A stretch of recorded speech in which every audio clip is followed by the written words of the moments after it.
Game 2 of this weekend series as one team looks to grind out a win and turn their fortunes around against one of the hottest teams in the country. Welcome to Saturday afternoon baseball on Big Ten Plus for this battle between the Illinois Fighting Illini and Northern Illinois Huskies. From Illinois Field in the namesake state, I'm George Corey alongside John Locke. And John, Game 1 was a signature for both teams, with Illinois putting up the crooked number early en route to a 15-5 win. For the former, methodical mixed with power, while pitching struggles continued for the latter. But let's look at this Illinois team. Winners of 13 of their last 16, now having jumped into first in the Big Ten standings. You'll need a magnifying glass to do it, but can you find a drop-off in production in this Illinois lineup? It's really hard to do. This lineup is very deep, 1 through 9. I mean, Colton Quagliano has 2 hits, including a double and a home run yesterday, and he's still in the 9 hole. It's a luxury to have a hitter like that in the 9 hole. It also speaks to how hot everybody else is in the lineup. 7 players with multi-hit games yesterday. The lineup was 9 for 15 with runners in scoring position. It's just 1 through 9. This lineup is just relentless. Relentless indeed. And moving to the team that will have to face that lineup, a Northern Illinois squad that, again, has been stretched in multiple directions. They're reeling right now on the mound, and the bullpen has been strained both in past weekends and already last night. No doubt they need long hours from the left-hander Adam Brower this afternoon. Yeah. Brower's a really exciting young pitcher that they're kind of building a program around, along with Ty Brackbill, which you saw last night. 2 really good arms to start their rotation. Brower, kind of a pitchability guy, was a freshman of the year at the GLEC and at UI Springfield last year. Came to NIU with Coach Copeland, and look forward to seeing him in the bottom half of this inning. As we get set, Jake Nelson starts things off with a foul ball. Nelson leading things off for this Northern Illinois lineup. Some mainstays, Nelson and Arado at third and second. Colin Summerhill in right tonight. A little bit of positional shape-shifting right there that we'll see C.J. Sapicki at cleanup.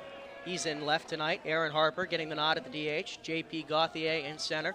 7, 8, 9, Mason Kelly, Cooper Cone behind the plate, and Andre Demetral at short. 1-1 to Nelson. Swung early on that one, and the off-speed of Cooper Omans fooled him. That off-speed from the left-hander Omans going to be a big point of discussion tonight. Yeah, Cooper Omans having a pretty solid year, and really has really stabilized this weekend rotation. A great backdoor curveball there to freeze Nelson and get this game start on the right foot for Illinois. Caught him looking, and more of the same there from Northern Illinois. They just looked a little bit slow overall, especially responding to those off-speed pitches last night in that 15-5 loss against Illinois. And for a player in Cooper Omans who can get pretty parallel with his release, that creates a lot of lateral action. Getting the off-speed cooking is going to be important tonight, given Northern Illinois struggles on it last night. Now, the Huskies' best hitter, Eric Arado, the second baseman, settles in and takes one outside. You know, we've talked enough about this Illinois offense, and for good reason. They've put up huge numbers, but really the pitching for Illinois was pretty good last night. Only allowing the 5 runs, 4 of those earned. For a pitching staff that's kind of had an up and down year, it was really good to see Jack Crowder go out and really take control of the game, especially when he had a lead. Only one walk there until the 9th inning, so really good job by this staff up and down as well. Take the strain off the bullpen, certainly, and getting out to leads early. Been a little bit of a theme for Illinois over this hot streak. Again, winners of 13 of their last 16, and now in first in the Big Ten standings. Continuing to go outside here on Arado, Omans is. It's now 3-1. 1 out here in the top of the first. Omans now forced to throw a strike and delivers it low. Ball 4, and the second man at the plate for Northern Illinois will head over to first. Quick look at the Illini defense, speaking of which, as they are involved here. The theme of the Illinois lineup on both sides tonight, if it ain't broke, don't fix it. Valencius, Chialoy, and Norman in the outfield. Colton Quagliano at third, Hayes at short, Harding and Westcott on the right side of the infield. The only change, Jacob Schroeder behind the plate this time with Cam Janik at the DH slot. Big secondary right there from Arado, ball 1.